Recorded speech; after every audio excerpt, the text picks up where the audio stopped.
बादब बामुलायजा होशियार फर्जंद जहांगीर आफ्ताब मुगलिया शहंशाह हिंद बादशाह शाहजहां पधार रहे हैं।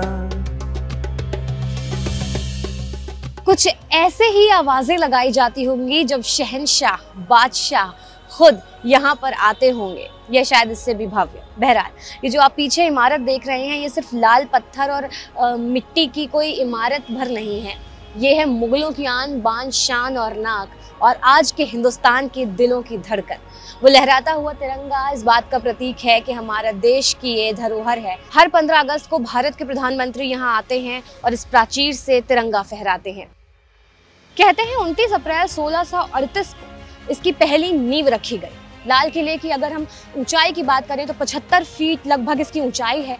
यमुना नदी की ओर इसकी दीवारों की ऊंचाई की अगर हम बात करें तो वो 18 मीटर बताई जाती है। वहीं शहर की तरफ इसकी दीवारों की ऊंचाई 33 मीटर बताई जाती है। अगर हम इसकी दीवारों की लंबाई की बात करें तो वो 2.5 किलोमीटर बताई जाती है। कहते हैं तब के ज़माने में इसको बनने में लगभग 1 करोड़ का खर्च आया था।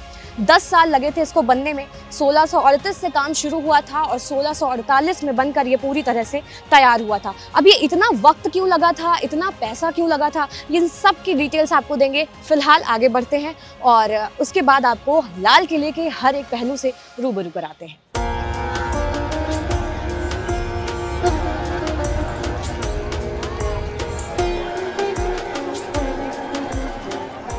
92 एकड़ क्षेत्र में फैले इस लाल किले पर सिर्फ किसी एक इंसान ने या एक शख्स ने या एक ताकत ने रूल नहीं किया है। 1947 में जब अंग्रेज जा रहे थे तो उन्होंने जिम्मेदारी भारतीय सेना को सौंप दी थी लाल किले की। इसके बाद लाल किले में भारतीय सेना का ऑफिस रहा है। उसके बाद 22 दिसंबर 2003 को भारतीय सेना ने इसे पर्यटन विभाग को सौंप दिया था। 2007 में यूनेस्को ने इसे वर्ल्ड हेरिटेज घोषित कर दिया। इसे प्राचीन स्मारक और पुरातत्व स्थल और अवशेष अधिनियम 1959 के तहत राष्ट्रीय महत्व का स्मारक भी घोषित किया गया है और अब इसका जो प्रबंधन है वो भारतीय पुरातत्व सर्वेक्षण के हाथ में है। तो लाल किले के दिल्ली में बनने की ये कहानी है कि जो मुगल बादशाह शाहजहां थे उन्होंने सोचा कि क्यों ना आगरा से दिल्ली अपनी राजधानी शिफ्ट की जाए, क्योंकि दिल्ली में उनके पूर्वज उनके पुरखे ऑलरेडी राज कर चुके थे। उसके बाद उन्होंने सोचा कि यहाँ पर रहने के लिए एक किला बनवाना चाहिए। तो आगरा का जो किला है वो है जंगी किला, और जो ये लाल किला है ये रहने के पर्पज से बनवाया गया था, ये महल किला है। अब चूंकि हम इस किले में प्रवेश करने वाले हैं, एंट्री करने वाले हैं, तो यहाँ पर आपको बता दूं कि इस किले के 2 दरवाजे हैं, लाहौरी दरवाजा और दिल्ली दरवाजा। दिल्ली दरवाजा जहाँ से हम आए वो आम पब्लिक के लिए आने के लिए जगह थी, सार्वजनिक तौर पे जो लोग आना चाहते थे, बाहर के लोग वो आते थे। और जो लाहौरी दरवाजा है, चूंकि तब भारत और पाकिस्तान एक ही था, बंटवारा हुआ नहीं था, तो लाहौर की तरफ इसका मुंह पड़ता था, इसलिए इसे लाहौरी दरवाजा कहते थे। आइए और आगे चल के एक एक चीज की कहानी मेरे साथ जानिए।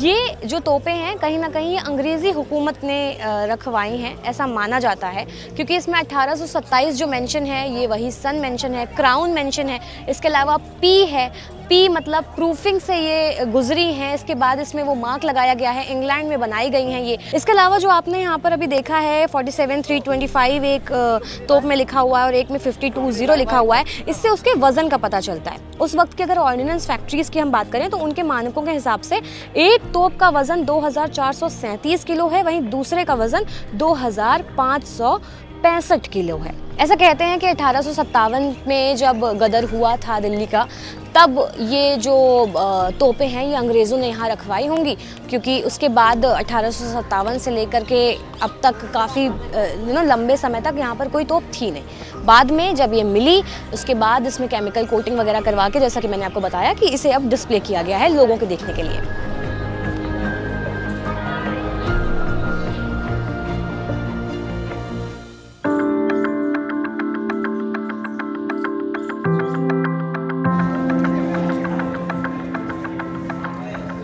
ये जो किला अभी आप देखेंगे ये सिर्फ 30% है। 70% किला तो भारतीय सेना के पास है, डिपार्टमेंट्स हैं, आर्कियोलॉजिकल डिपार्टमेंट है यहाँ पर, उनके ऑफिसेज है। बहरहाल अब उसके बारे में बात करते हैं यहाँ इस जगह के बारे में। तो यहाँ पर आप देख सकते हैं ये वो जगह है जहाँ से 15 अगस्त को भारत के प्रधानमंत्री तिरंगा फहराते हैं, झंडा लहराते हैं।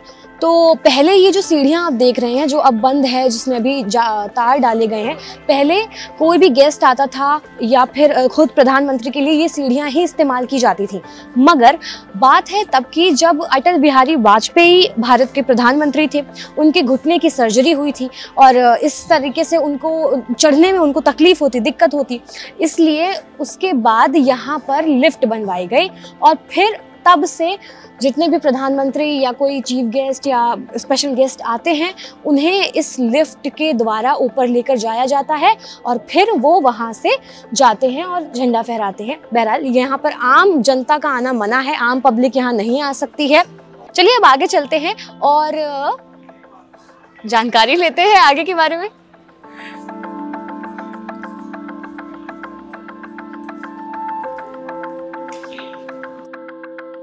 जब हम एंटर करते हैं तब हम यहाँ पर देखते हैं इसे एक दरवाज़ा यहाँ पर है और एक अंदर। कहते हैं कि ये दो दरवाजे इसलिए होते थे कि अगर कोई आक्रमण करे और एक दरवाज़ा खुल जाए तो दूसरे दरवाजे और पहले दरवाजे के बीच में वो लोग फंस जाया करते थे। इसके अलावा आपको बताऊं कि ये जो आप देख पा रहे हैं ऊपर, इनको छत्ता चौक कहते हैं। वो जो दो दरवाजे आप देख पा रहे हैं उन्हें मेहराबी दरवाजे कहते हैं। छत्ते चौक जो था वो सैनिकों के लिए था, ऐसा कहा जाता है, ऐसा माना जाता है। और इसके बाद ये पूरी यहाँ से ऐसे एक बाज़ार शुरू होता है जिसे छत्ता बाज़ार कहते हैं। बहुत से लोग इसे मीना बाज़ार भी कहते हैं। मीना बाज़ार ये नहीं है, मीना बाज़ार जामा मस्जिद के बाहर जो बड़ा सा एक बाज़ार लगता है उसे मीना बाज़ार कहते हैं।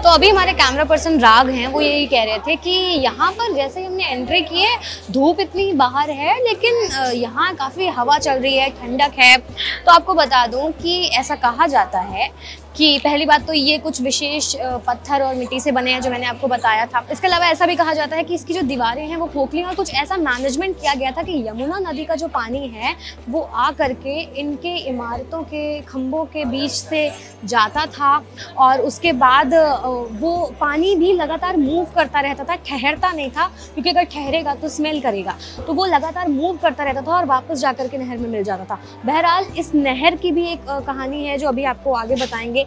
नहरे बिश्त करके एक नहर थी, उसकी भी कहानी है, वो भी बताएंगे।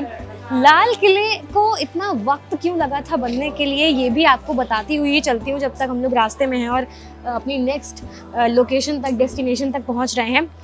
लाल किला एक्चुअली उसका नाम जो है वो रेड फोर्ट अंग्रेज़ों ने दिया था। लाल किले को किला मुबारक कहा जाता था।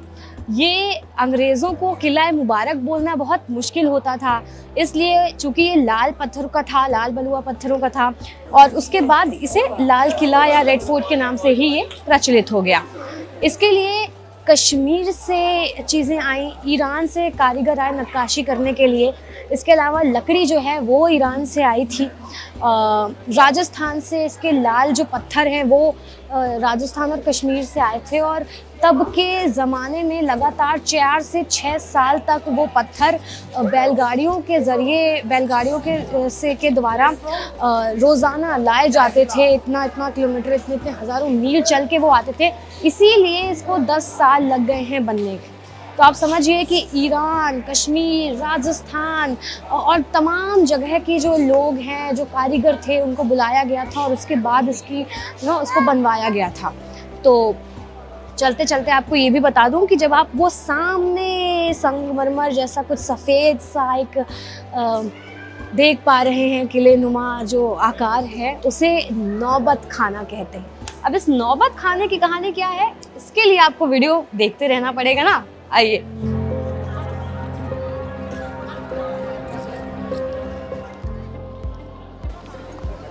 आप सोच रहे होंगे मैं यहाँ क्यों खड़ी हूँ। क्योंकि इस नौबत खाने को स्वागत द्वार कहते हैं। यहाँ मेरे स्वागत के लिए कोई खड़ा ही नहीं, तो मैं कैसे चली जाऊँ। काश मैं ऐसा कह पाती और ये एटीट्यूड दिखा पाती। बहरहाल मैं कोई राजा महाराजा या उनकी बीवी या रानी तो हूँ नहीं। बहरहाल ये नौबत खाना है, इसे स्वागत द्वार कहते हैं। स्वागत द्वार क्यों कहते हैं? तो यहाँ पर जब राजा किसी जंग से आते थे, बाहर भ्रमण से आते थे, कई कई दिनों तक वो बाहर रहते थे, उसके बाद जब वो आते थे तो यहाँ पर उन्हें रोका जाता था। यहाँ पर वाद्य यंत्र बजाए जाते थे, नगाड़े हो गए, ढोल हो गए, ताकि लोगों को ये पता चल जाए कि भाई बादशाह सलामत जो हैं वो सलामती के साथ आ चुके हैं। और इसके अलावा यहाँ पर राजा जी को, बादशाह को पान दिया जाता था, पानी दिया जाता था, शरबत दिया जाता था, मौसम के हिसाब से जो भी खाने पीने की चीज़ें होती थी वो दी जाती थी। उनका जो वो इतने वक्त से पहने हुए करते थे लबादा, उसे बदला जाता था, इत्र छिड़का जाता था, क्योंकि इतने इतने वक्त तक हाथी घोड़ों के साथ रहते थे और जानवरों की जो एक विशेष प्रकार की दुर्गंध होती है वो आ चुकी होती थी, तो इत्र से वो चली जाती थी, इसलिए इत्र भी छिड़का जाता था। इसके अलावा यहाँ पर टाइम मैनेजमेंट के लिए भी नगाड़े बजाए जाते थे। यानी जब एक पहर ख़त्म हुआ तो नगाड़ा बजाया गया, फिर दूसरे पहर की शुरुआत हुई, फिर तो इससे लोगों को वक्त का आइडिया लगता था कि अच्छा अभी एक पहर ख़त्म, दूसरा पहर शुरू, तीसरा पहर, शाम, रात। तो ये टाइम मैनेजमेंट की तरह भी काम करता था नौबत खाना यानी स्वागत द्वार। चलिए, और क्या पता वहाँ कोई हमारे इंतज़ार में स्वागत के लिए खड़ा हो।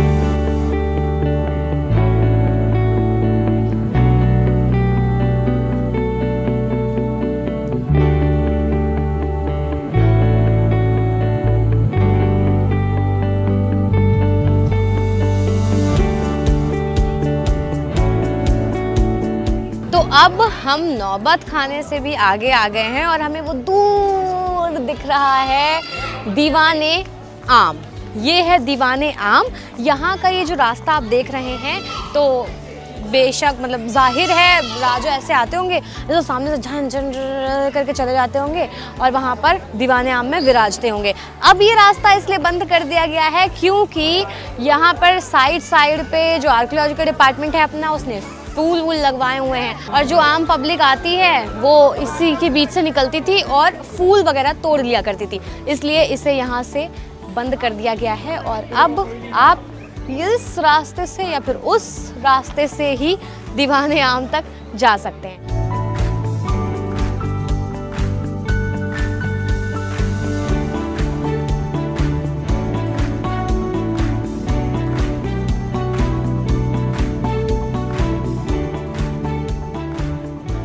आ चुके हैं दीवाने आम में और पीछे आप देख पा रहे हैं ये जो सफ़ेद संगमरमर का आपको दिख रहा है, इसे कहते हैं तख्ते शाही यानी seat of the emperor.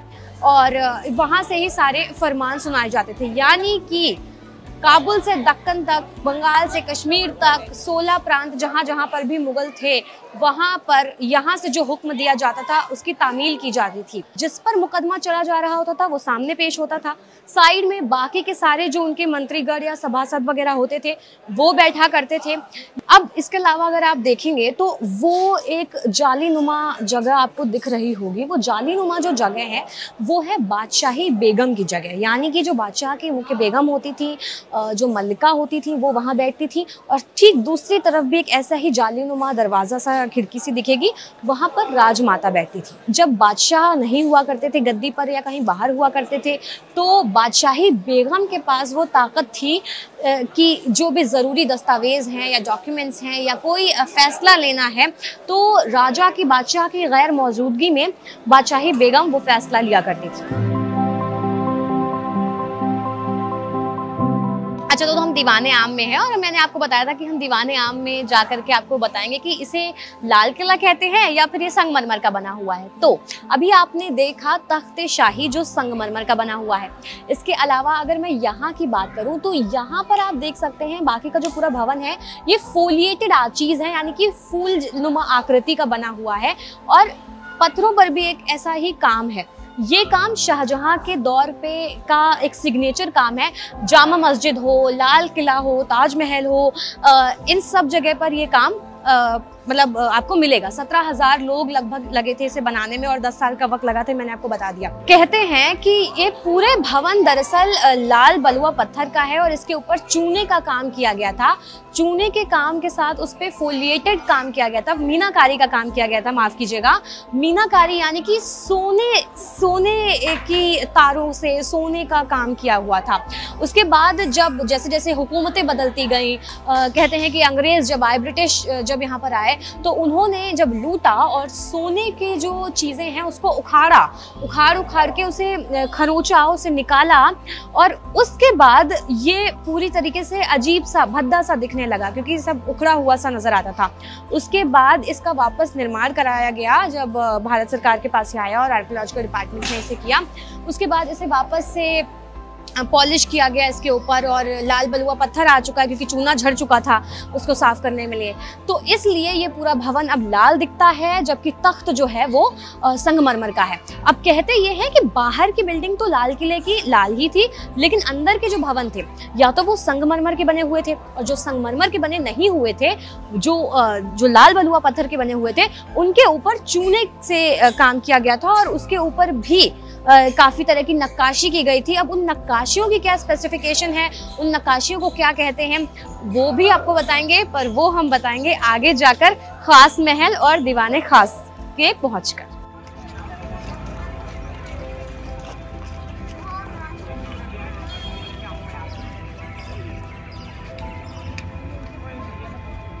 A gentle reminder, you can't smoke, you can't throw garbage here and you can't spit. तो प्लीज़ इन 3 चीज़ों का ख्याल रखिएगा जब आइएगा तब।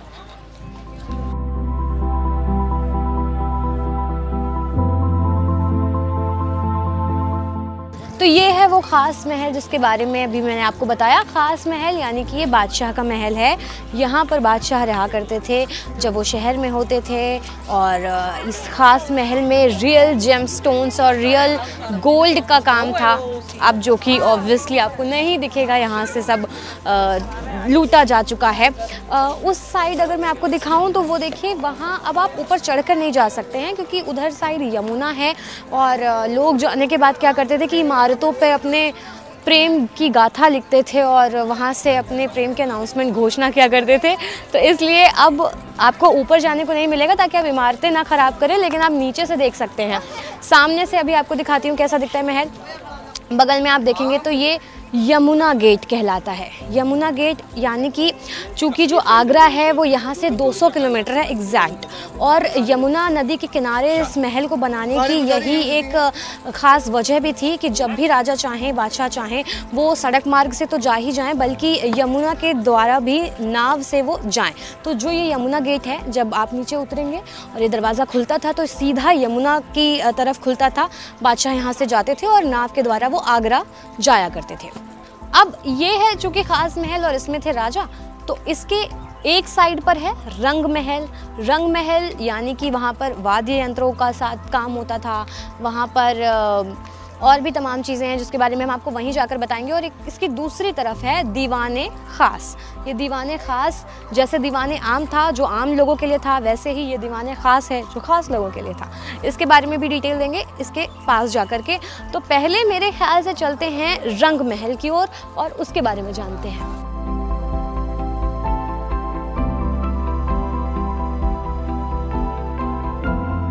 यहाँ पर तो कुछ दिखेगा नहीं ना? नहीं, वो उसको इस तरीके से बनाया जाता है कि आप झांक के प्रयास भी करेंगे तो भी नहीं दिखेगा कुछ। हाँ, एक्चुअली कुछ नहीं दिख रहा है। प्राइवेसी मेंटेन करनी जरूरी है ना। आप मान लीजिए अंदर है कोई व्यक्ति और बाहर से आप झांक के सब कुछ देख पाओ तो फिर संभव नहीं है।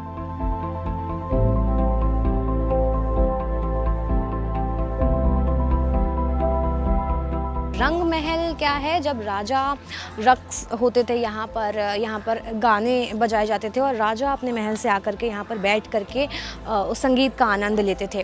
रंग महल के ठीक नीचे एक, जैसे आप यहाँ पर देख सकते हैं ये, और इसके बाद ही हम आगे चलेंगे और वहाँ पर भी देखेंगे एक और 2 बड़े बड़े हॉल्स बनाए गए हैं।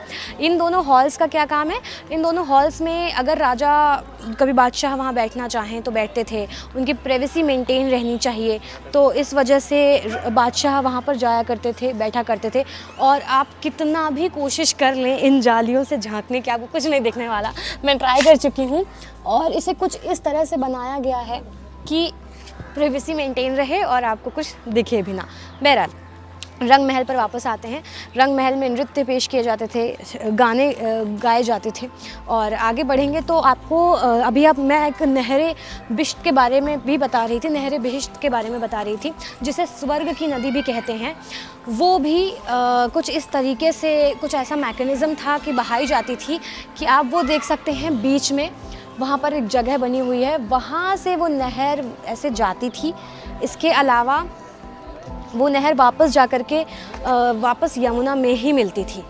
नहर का कुछ पानी, कुछ हिस्सा जो है वो इस साइड आता था। यहाँ पर आप देखेंगे वो एक जगह बनी हुई है जहाँ से नहर निकलती थी। नहर के उस हिस्से से आकर के जो पानी यहाँ इकट्ठा होता था, फिर शाम के वक्त यहाँ हर किनारे पे कुछ दिए जलाए जाते थे और उन दियों से खूबसूरत प्रतिबिंब दिखता था, अच्छा लगता था, तो ये सजावट के लिए था। इसके बाद बाकी का जो और पानी था वो इस रास्ते से उधर जाया करता था। और वहाँ पर अभी तो हमारे पास बहुत से टेक्निकल चीज़ें हैं जिससे हम फव्वारे चलाते हैं, बट उस वक्त वहाँ पर गुरुत्वाकर्षण यानी ग्रेविटेशन के द्वारा वहाँ पर जा कर के फव्वारा चलाया जाता था, फाउंटेन चलाया जाता था। अच्छा, इससे पहले कि हम रंग महल से आगे बढ़ें, आप देख सकते हैं रंग महल में ही वहाँ पे वो कुछ चमकीला चमकीला सा दिख रहा है, कांच टाइप का, कुछ कांच महल या शीश महल टाइप का। इसको इसीलिए बोलते हैं, कहते हैं कि वो जो कांच है वो एक्चुअली कांच नहीं है, उस पर चांदी का काम था, असली चांदी का काम था, और इसलिए उसके बाद वो भी इस तरह से सजाया गया था।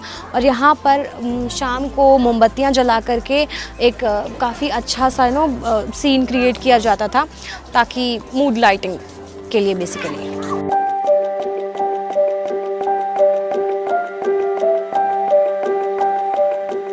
अब हम आ चुके हैं दीवाने खास में। दीवाने खास के बारे में आपको बताऊं, उसके पहले हम इस डिटेलिंग के बारे में बात करते हैं जो यहाँ पर काम हुआ है। इसको बोलते हैं पच्चीकारी का काम। इन भाषा में इसके लिए जो वर्ड है वो है प्यात्रादुरा। अब इस कला की क्या विशेषता है वो भी आपको बता दूं।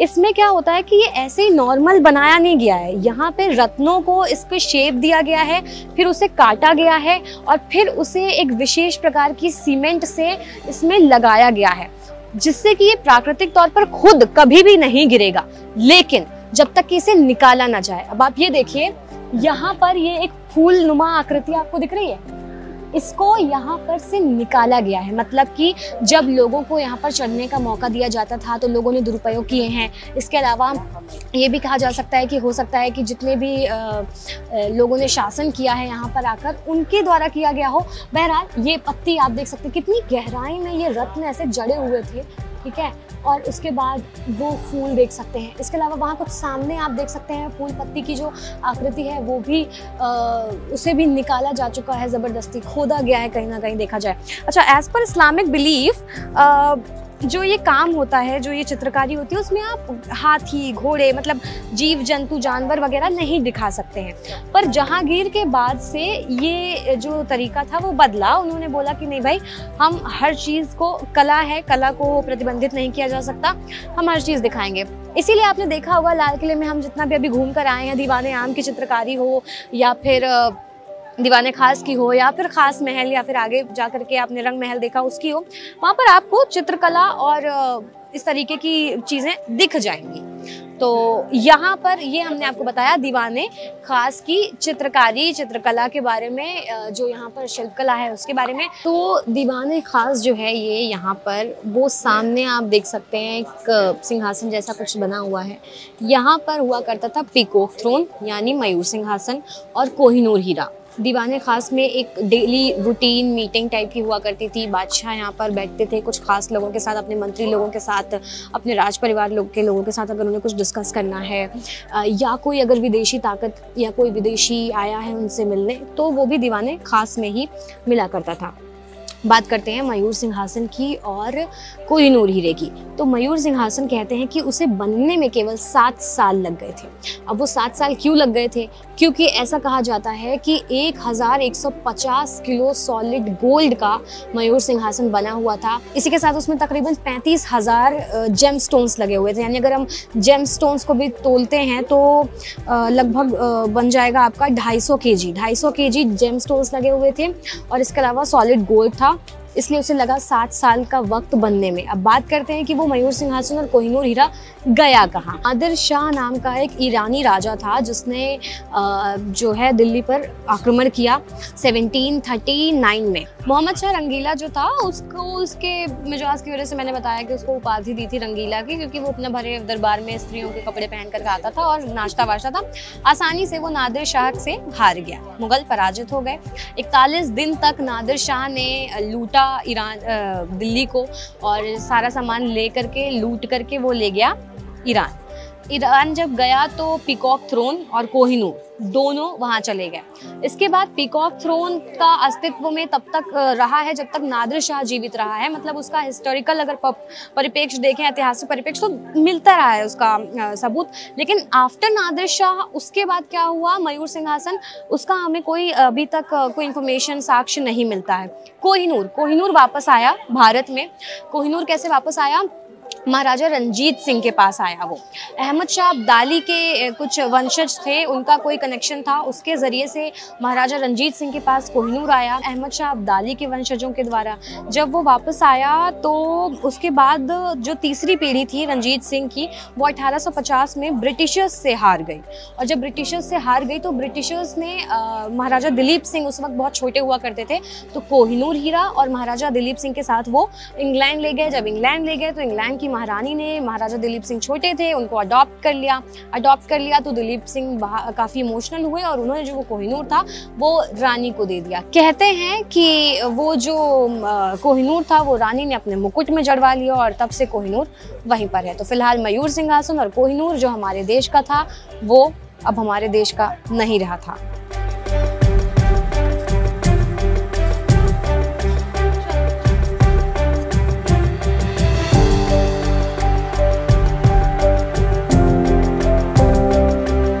तो जब दीवाने खास से हम आगे बढ़ते हैं तो हमें ये मिलता है हम्माम घर, यानी कि यहाँ ये स्नान घर हुआ करता था। ये स्त्रियों के लिए और बच्चों के लिए हुआ करता था। यहाँ पर मसाज की भी सुविधा उपलब्ध थी। बच्चों की मालिश करके उन्हें जब धूप दिखाई जाती थी तो वो वाली सुविधा भी उपलब्ध थी। और ये वाला जो आप जो इमारत देख रहे हैं, ये वाली, ये तो औरतों के लिए हो गई, और ये वाली इमारत आदमियों के लिए थी। यहाँ पर आदमी नहाते थे। मैं पूरी कोशिश कर लेती हूँ कि जहाँ से मुझे जो दिख पाए, मैं देखती हूँ यहाँ पे कैसा दिखता था।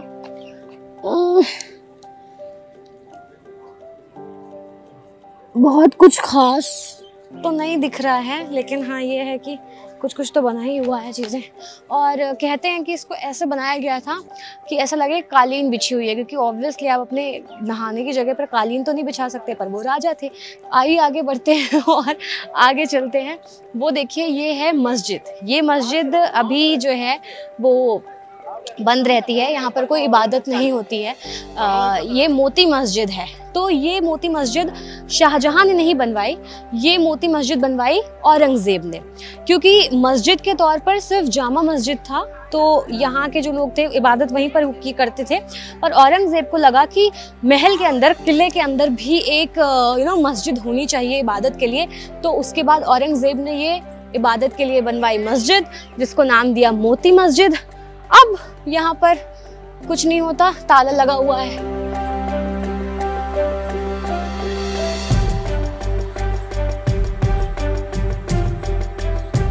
वहां से जो बताया था ना, नहरे बहिश्त आती थी और जाती थी, वो इसी डायरेक्शन में बहती थी। और सामने वहां पे वो पूरा जल का प्रबंध करने के लिए वो जगह जो बनी हुई है, वहां से वाटर मैनेजमेंट का काम होता था।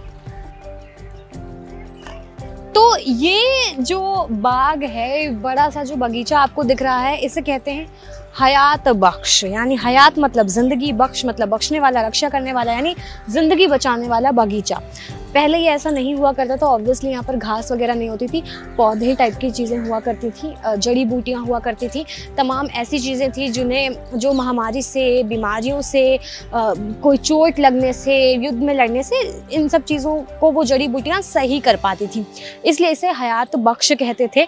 और उसके बाद अंग्रेज़ आए तो वो लोगों का घास वाला पैटर्न जो है वो वहाँ से आया है, घास पे चलना उनका शौक हुआ करता था, वरना तो पहले यहाँ पर पौधे हुआ करते थे, जितनी जानकारी हम लोगों को मिली है। इसके बाद आगे बढ़ते हैं और आपको बताते हैं, ये एक संगमरमर जैसा आप ये महल, किला, क्या भवन टाइप का देख सकते हैं, और एक दूसरी तरफ भी ऐसा ही भवन है, वो आप देख सकते हैं वहाँ पर। तो इसको कहते हैं सावन महल, सावन मंडप, और उसे कहते हैं भादो मंडप। यानी जब सावन में बारिश वारिश होती थी तो यहाँ से पुरुष, और ऐसा कहा जाता है कि वहाँ पर महिलाएं बैठ करके उसका आनंद ले सकती थी।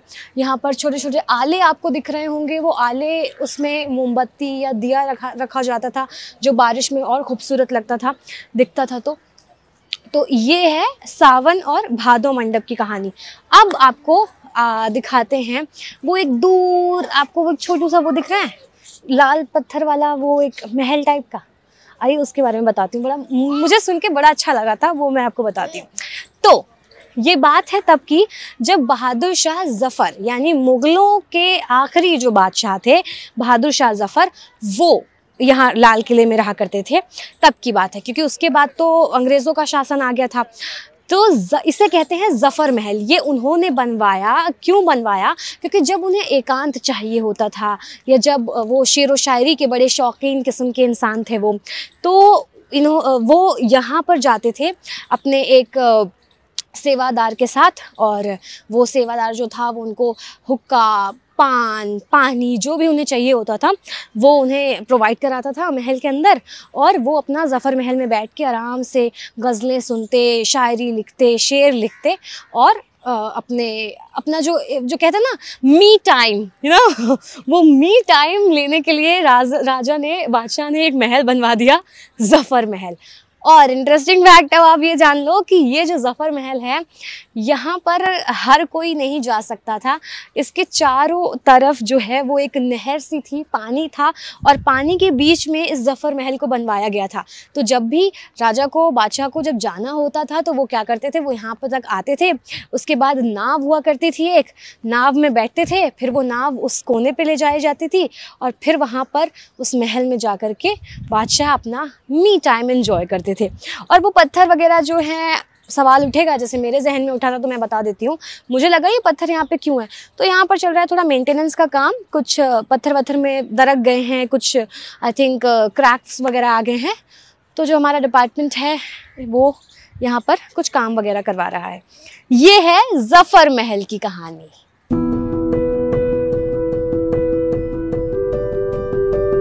आप सोच सकते हैं आज जो ये लाल किला लोगों को रील्स, व्लॉग्स, फोटोज़, वीडियोस बनाते, खींचते देख रहा है, इसने कितने साल देखे हैं, कितनी सदियां देखी हैं। उस ज़माने के सबसे समृद्ध बादशाह शाहजहां को देखा, उसके बाद उनके बच्चों को, दारा शिकोह को, औरंगज़ेब को बड़ा होते देखा, विदेशी हुकूमतों को, विदेशी ताकतों को राजा के सामने सजदा करते देखा। औरंगज़ेब ने किस तरह से अपने भाइयों के खून के बदले इस गद्दी को पाना चाह, वो भी देखा। इसके अलावा औरंगज़ेब ने कैसे शाही ख़जाने के लिए, उसको चाहने के लिए, उसको पाने के लिए लाल किले में जल प्रदाय जो था वो बंद कर दिया था, पानी की पूरी व्यवस्था बंद कर दी थी, अपने पिता को धमकाने के लिए, उन पर प्रेशर बनाने के लिए। इस लाल किले ने वो भी देखा है। आपको पता है जब औरंगज़ेब ने ये किया तो शाहजहां ने उनको चिट्ठी में क्या लिखा?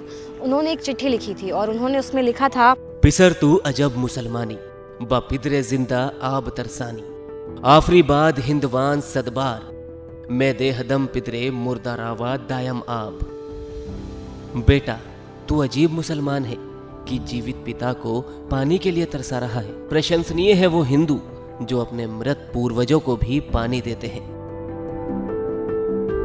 भारत की आन बान शान सिर्फ मुगलों तक सीमित नहीं है ये लाल किला, हर भारतवासी के लिए, हर हिंदुस्तानी के लिए एक शान का, एक गौरव का प्रतीक है। तो बस एक यही छोटी सी दरख्वास्त करूँगी कि जब भी आप ऐसे मॉन्यूमेंट्स में आएँ, जब भी आप यहाँ पर आएँ, तो मैंने देखा है तमाम लोग बहुत सी गंदगी फैला देते हैं, और इसके अलावा कैसे सार्वजनिक जगहों पर बिहेव करना चाहिए वो बेसिक्स सीख कर आएँ, और उसके बाद आकर के इसके दर्शन करें, इसको देखें। यहाँ पर आपको म्यूज़ियम्स भी हैं जहाँ पर आप जा सकते हैं, और उन म्यूज़ियम्स से भी आपको हिस्ट्री की अच्छी नॉलेज मिलेगी। बहरहाल वीडियो अच्छा लगा हो तो लाइक और शेयर कीजिएगा। तमाम अपडेट्स के लिए ABP लाइव को सब्सक्राइब करना बिल्कुल मत भूलिएगा।